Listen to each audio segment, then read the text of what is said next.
আমি আজকে একটা ঘটনা আমার চোখে পড়েছে কিছুক্ষণ আগেই, যে আজকে কালকে আপনার শিডিউল ঘোষণা হয়েছে, আর আজকেই আপনার একজন প্রার্থীকে গুলি করা হয়েছে 8 নম্বরে ঢাকার 8-এর মধ্যে, হাদি সাহেব, ইনসাফ পার্টির প্রার্থী বোধহয়। আমি তীব্র নিন্দা জানাচ্ছি এবং আমি একটা অশনি সংকেত দেখতে পাচ্ছি যে নির্বাচনকে বানচাল করার জন্য সেই শক্তি আবার চক্রান্ত শুরু করেছে। কিছুদিন আগে দেখেছেন যে আপনার চট্টগ্রামে এরশাদুল্লাহ সাহেব আমাদের একজন ক্যান্ডিডেটকে গুলি করেছিল। আজকে দেখুন আবার ইনসাফ পার্টির একজন ক্যান্ডিডেটকে গুলি করা হয়েছে।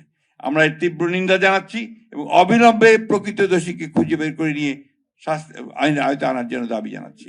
এবং এই সরকারকে, তত্ত্বাবধায়ক সরকারকে অথবা আপনার কেয়ারটেকার সরকারকে আমি আহ্বান জানাচ্ছি যে অবিলম্বে সকল প্রার্থীর নিরাপত্তা নিশ্চিত করুন এবং এই নির্বাচনকে যেন করে সম্পূর্ণভাবে সন্ত্রাস মুক্ত হয় তার জন্য ব্যবস্থা গ্রহণ করুন।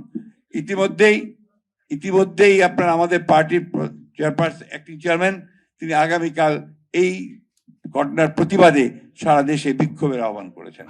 আমরা এটাকে মনে করি যে এটা একটা চক্রান্তের অংশ, এটাকে এখনই বন্ধ করার জন্য প্রয়োজনীয় ব্যবস্থা গ্রহণ করার জন্য আহ্বান জানাচ্ছি।